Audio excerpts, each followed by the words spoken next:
The Arizona Center for the Book presents Southwest Book Chats, a series of conversations about selected titles from the Pima County Public Library's Southwest Books of the Year. Join us as we discuss 6 books that address the challenges and the triumphs of our communities.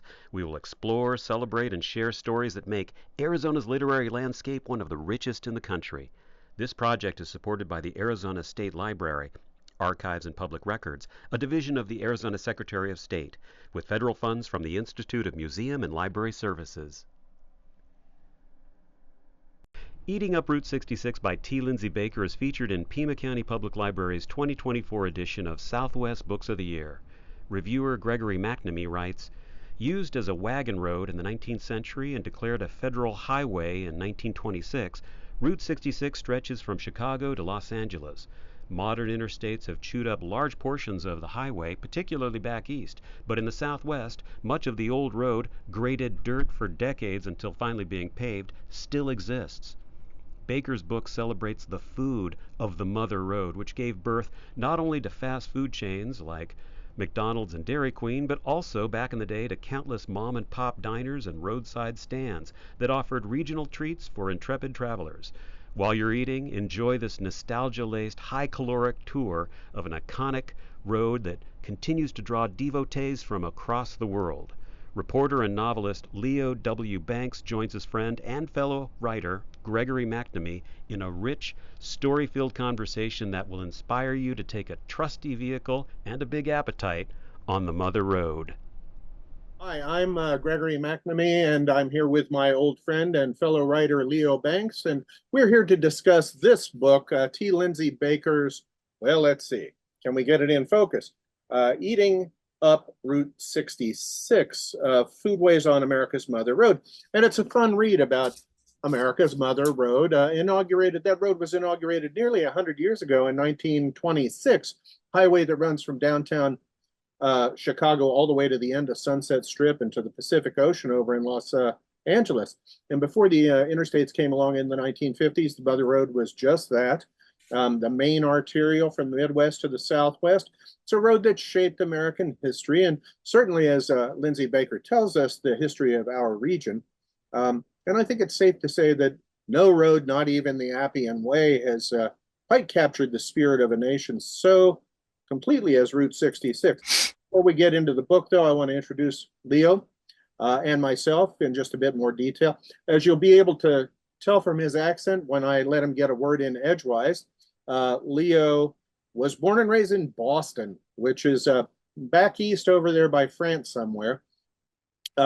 He worked as a reporter for the Arizona Daily Star in Tucson, then as a correspondent for the Los Angeles Times, the Boston Globe. He's been a frequent contributor to Sports Illustrated, the Wall Street Journal, and many other publications. He's written more than 300 stories for Arizona highways. And in 2017, he switched from journalism to fiction. His debut novel, Double Wide, and the sequel, Champagne Cowboys, are mystery novels set in Tucson, and they've both been very well received. His latest novel, The Flying Z, is a contemporary Western crime novel. It's also part love story, and if you're a whodunit fan, you are certainly going to want to grab a copy of that right now. Immediately. Yeah. Maybe 2. Stat. Yeah. As for me, I've lived in Tucson since 1975 when I moved to Arizona from Virginia, which is also over by France somewhere. And I've written for many of the same publications Leo has. 2 of my recent books are The Ancient Southwest, which was published by Rio Nuevo Press. Let's see if I can get that within focus. Yes, sorta. And Tortillas, Teaspoon, and T-Bones, A Food History of the Southwest, which was published by the University of New Mexico Press. And in 2017, the University of Arizona Press will publish my book, Arizona, the University of Arizona, A History in 100 Stories. So if you're a Wildcat fan, you'll definitely want to grab a copy of that too. Stat. So those introductions dispensed with, let's commence to begin. Leo, I started off by saying that it's safe to say that no highway, not even the Appian Way, has captured the spirit of a nation so completely as Route 66. You think that's a fair statement? I mean, I don't see people getting worked up about I-95. Probably so. if you go online and look it up, there's a million entries, and there's a lot of interesting stuff along 66 too. Stuff that you and I, when we were working for Arizona Highways, would try to dig up for the stories we were writing.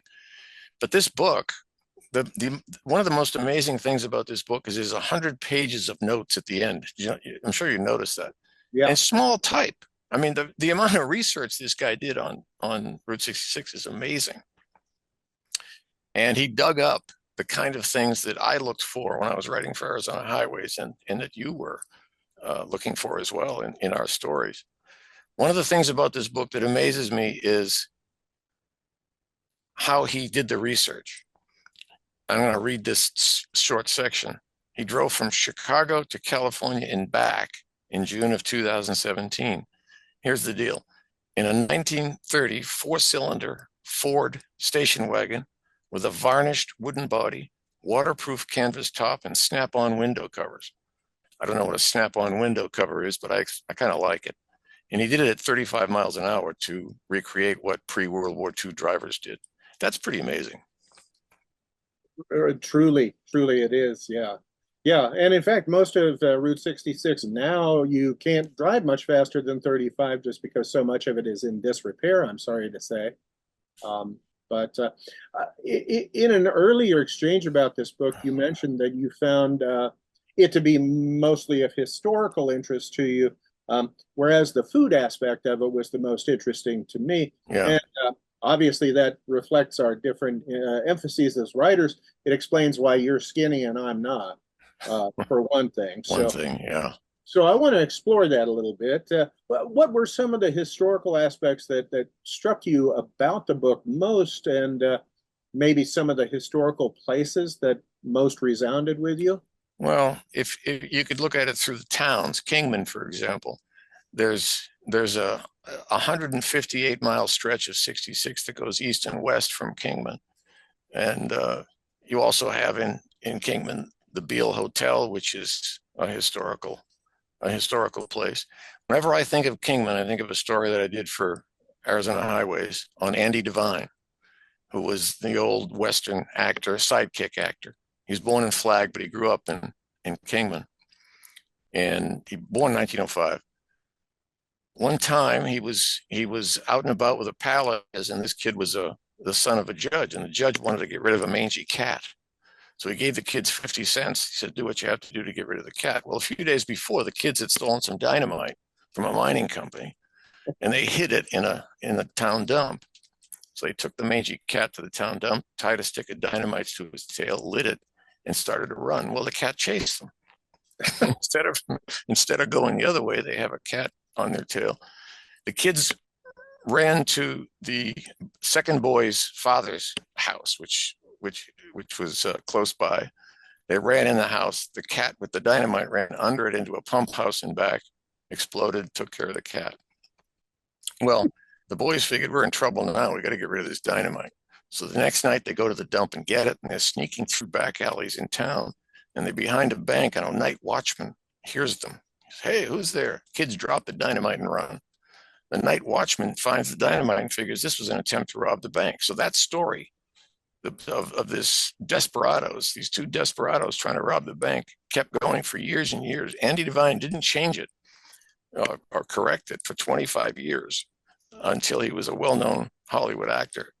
Came back to Kingman and told that story of the desperado attempt to rob the bank. That's Kingman.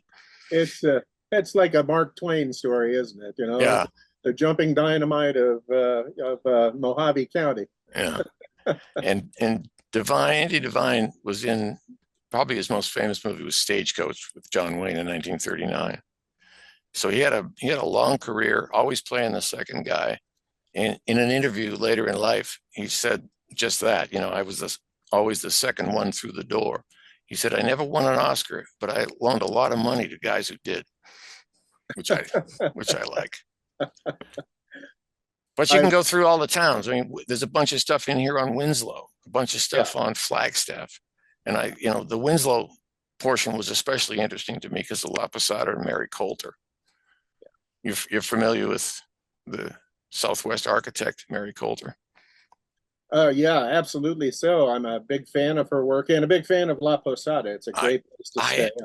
I love that place. Yeah, It's one of the I try to stay there, once or twice a year if I can. My wife and I are going up next week. Excellent. Yeah.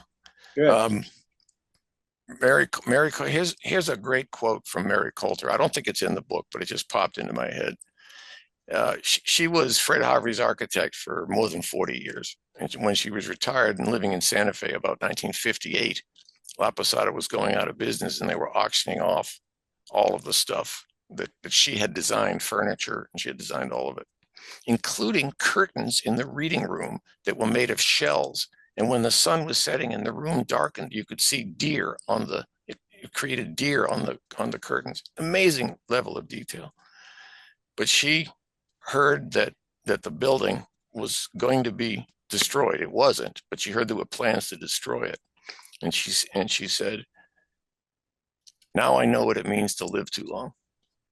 I love that, the heartbreak in that quote. Yeah, you and me both. Kind of, it's slightly related to this, but I was once in the Mojave County Historical Society Museum, and they have a room there devoted to Andy Devine and his movies. And I was looking at a poster, a original poster from Stagecoach.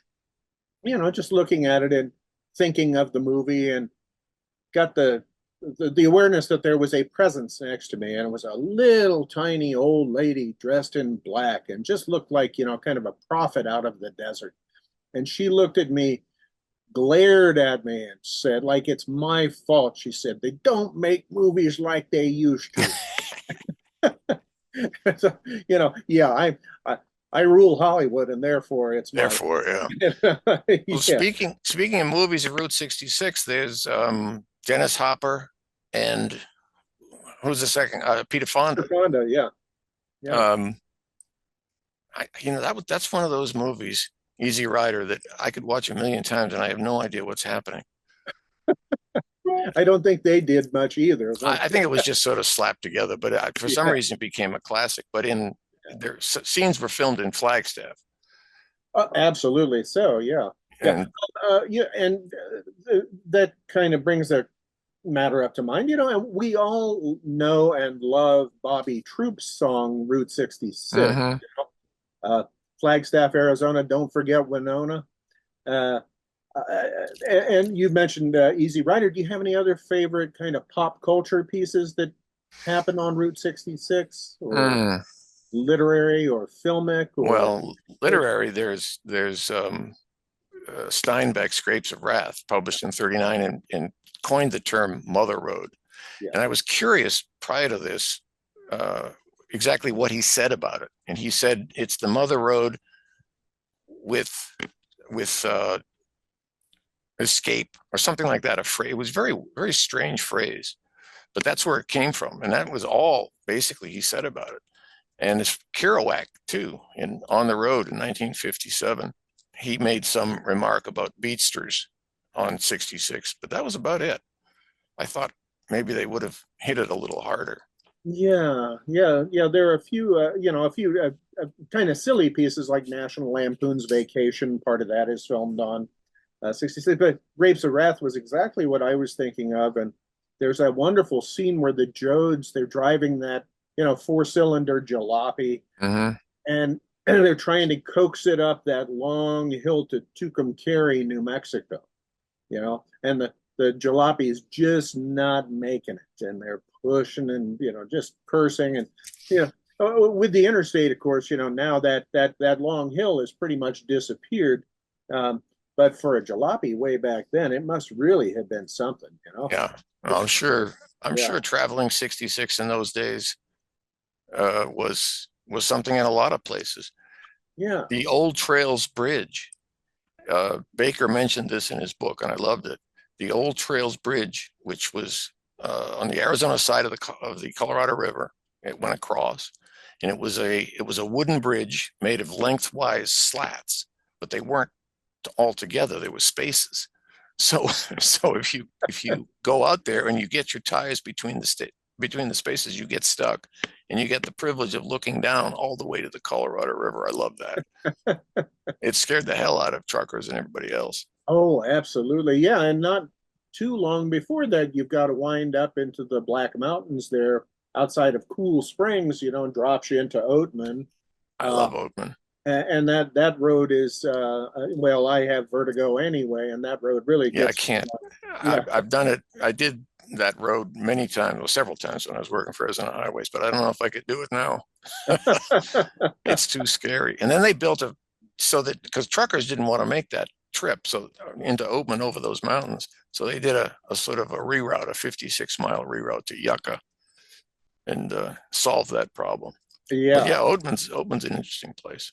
yeah, it really is, really is. So I know you've done a lot of the western part of the road. What's your favorite part of the road? What's the favorite part of Route 66? It's got to be Winslow and La Posada. I can't get enough of that. Yeah, Flagstaff is good too. Baker in his book mentions the Grand Canyon Cafe, which I think was open for 80 years before it closed in 2018. And there was a waitress there, Julia Sartor, Sartor, who worked there 53 years as a waitress. That's just unbelievable. From 1946 to 1999. wow. Incredible. And then there's the Museum Club in Flagstaff, where Willie Nelson played, Hank Williams played. I can't imagine those guys going to places like that today, but that was and then the Lumberjack Cafe with the two 20-foot tall fiberglass statues of this sort of Paul Bunyan-like character. So Yeah, Flagstaff's got a lot of 66 in it. yeah. That's yeah. I think my favorite part of it is we mentioned that, but the stretch that goes from Ash Fork to Kingman, and it kind of makes a V shape, and it goes up to Valentine and Hackberry, Oh yeah, kind of then curves Peach around Springs. underneath the cliffs. At Peach Springs, you look and you can look way, way down toward the kind of straight down. You can see the very end of the Grand Canyon from there. I mean, it's just a magical kind of place. And the only people that are ever out there, of course, are German dentists on motorcycles. So nobody else out that maybe a couple of old timers like us get out there, but it's really a European kind of thing. And I know Baker does mention that running into international crowds that have been lured by the mother road there. Um, I know you're not much of a foodie as such, but have you had any memorable meals on Route 66, maybe apart from the one that Ms. Sartor served you? Yeah, Navajo tacos Yeah. at what is it, El Rancho in Gallup? Is it still there? I think Uh-huh. that's the Navajo taco. Basically, got its start there, or Baker says it did. Today, it's not on Route 66, but if you go up 50 so miles from Flagstaff into Cameron on the Navajo reservation, Cameron Trading Post serves these Navajo tacos that are just ridiculous. I mean, Yeah. like the size of tires across, everything pounded. You can eat one of those and you're done for the day. And they serve it breakfast, lunch, and dinner. So that's pretty amazing. Yeah, absolutely. Yeah, and But to me, yeah. like food on 66 is like, a cheeseburger, fries, and a Coke, right? That's Route 66 version of lobster thermidor or something, But you probably have discovered more exotic foods. Yeah, well, when I was researching my food book, I did a lot of sort of just research, as you can tell. I'm just You're not that bad. and but yeah, and kind of all along it. I've traveled almost all of 66. There are a couple of parts of it in Missouri that I haven't covered, but most of it I have. And um, but it's like there's a funny hamburger place in El Reno, Oklahoma. That you go in, and I'm not exactly sure what they do to it. I think it's they chop up the burger and they grill up some onions and reassemble it and put it back on, and it's just you know It's just a burger and grilled onions, but something magical happens to it in that kind of alchemy. There, one of my favorite places, of course, down on the other end of it is the Dam Bar in Kingman, right there on Andy Devine Boulevard, and it's been there for probably coming up on half a century now, and it's Dam, kind of Damn. Dambar, the Dam Bar. That's Huh. they were building it. The workmen called it the Dam Bar, so All right. that's what they called it. I'll meet you at the damn bar. Yeah, it's about the best place in town for a steak. Of course, I'm sure you've been to Delgadillo's Snow Cabin. Mm-hmm. Yeah, Mm-hmm. and that's a place if you're traveling. Of course, Baker mentions that in the book, but it's kind of iconic. I was fortunate enough to have some very lovely conversations with old man Delgadillo, Angel Delgadillo himself, Oh. who, when he was a youngster, he and his family had a big band, a swing band, and they would travel back and forth along 66 when they were teenagers, all the way to Albuquerque, and between Seligman and Albuquerque, and play every little juke joint along the way. Mm. Play, Benny Good, swing music from back then. Anyway, he was a swell guy, old Angel Delgadillo. His children and grandchildren run the place now, and of course you come into Seligman, and there's just that funny, all those old mannequins kind of hanging off the buildings and cars up on the roofs And the Roadkill Cafe. yeah, and I don't think Baker mentioned it, but it's you kill it, we grill it. That's their motto. yeah, they they serve things like the splatter platter, not exactly enticing. yeah, it's a lot of fun. I really enjoyed it, and of course you leave, you get out of the roadkill, you get in your car, and you're immediately in the middle of nowhere. You're underneath the cliffs where I guess those are the Aubrey Cliffs there, where if you're lucky, you can see condors flying loose, just on the way to Grand Canyon Caverns, and Yeah.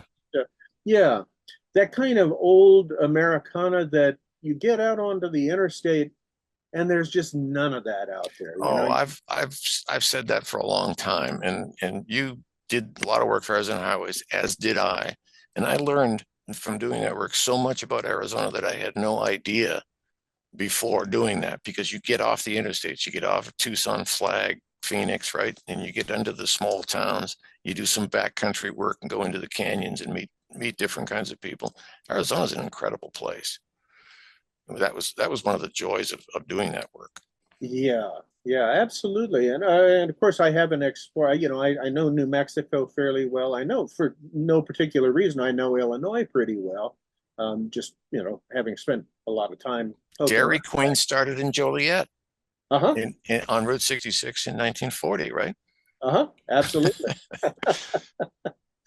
But yeah, every place is just rich in history, and that again you just wouldn't know, with the old roadside attractions and the petting zoos and the world's largest ball of twine, and Mhm.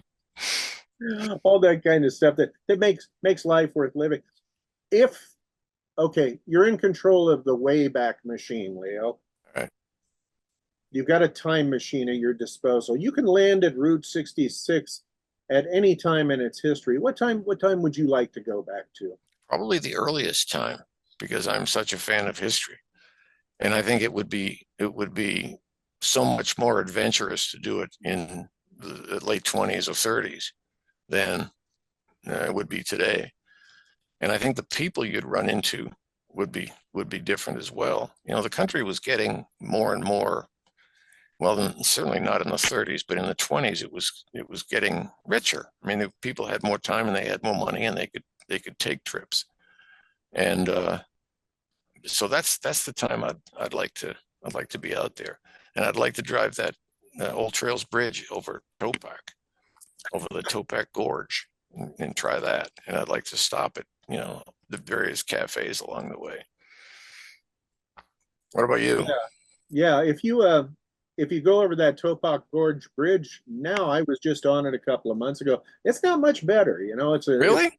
Yeah, I mean it's it's a perfectly good interstate bridge, but it's old. There's no shoulders. There's no if you break down out there in the middle of that bridge, you're just like back in the olden days. You're going to be kind of stuck. And No at least U-turn. at least there's not a California militiaman with a machine gun on the other end of the bridge, as there was in Grapes of Wrath. Yeah. But, yeah, yeah. For me, I think yeah, way back when, I think I would like to. I've heard so many tales of the Depression era and how people made do and how they there was kind of a sense of national unity, maybe outside of the cities and what we think of as flyover country, of common working people banding together and just making sure that pretty much everybody was okay if they could. And Suffering has a way of creating that kind of unity. absolutely. So yeah, yeah. And to see that and to see the Okie migration and that kind of thing, it would have been fascinating. Yes, it would. Speaking of the Depression, my mother, they were very poor growing up. And during the Depression, they had nothing. She was born in 1919. But I would travel back to Massachusetts to see the family. And one time, it's just a big dining room table, everybody sitting around it, and something fell on the floor. He reached down to get it, and he looked up, and there's this little sort of crevice under the dining room table, and it's got a little plastic container, several of them, with money in them, quarters and nickels and dimes. And I said, "Ma, what's this?" She says, "Banks fail, dear. You never know. Banks fail." And she probably had a total of $15 in there, but to her, that was money. Well, they get you a hamburger and a Coke and some French fries on Route Probably, 66 probably even so. today, probably. Yeah, somewhere. Yeah, unfortunately. Well, and I think that uh, it would be interesting to see if I mean a book like Baker's book, and again the book is Eating Up Route 66 is the book that's ostensibly under discussion. Um,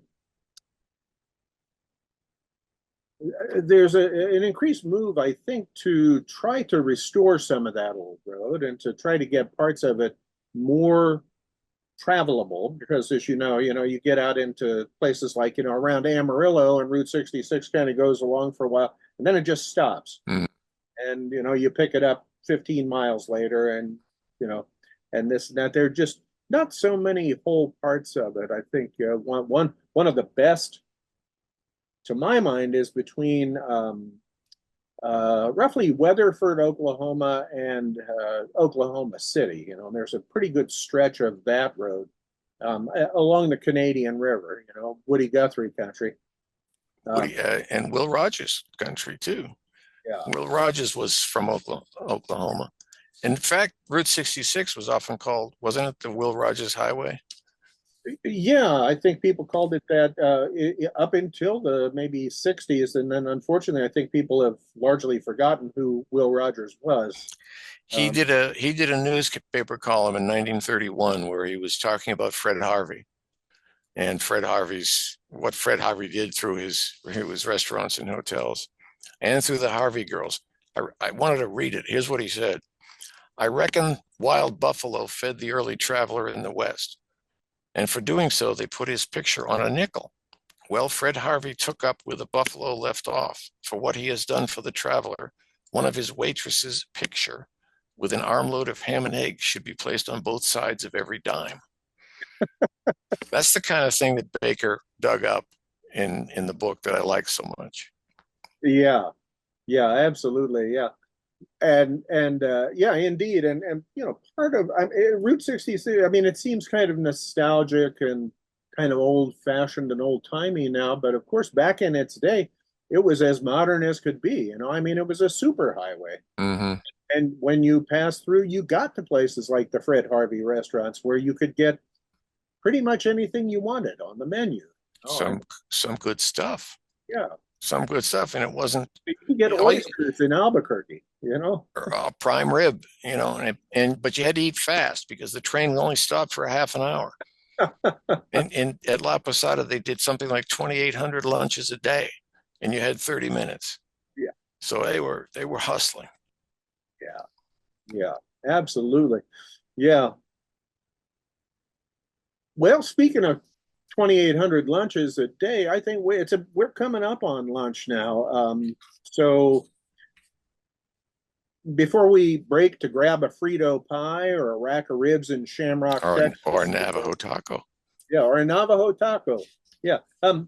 Are you inspired to get out and get back on Route 66 now that you've read the book? Well, as I said, my wife and I are going up to Winslow, La Posada next week. But I absolutely love getting out, and especially getting into the backcountry. And if ever I'm on a road, and this is like a spur road, a dirt road going up into a mountain, and I never had this feeling before, but I want to ride that road.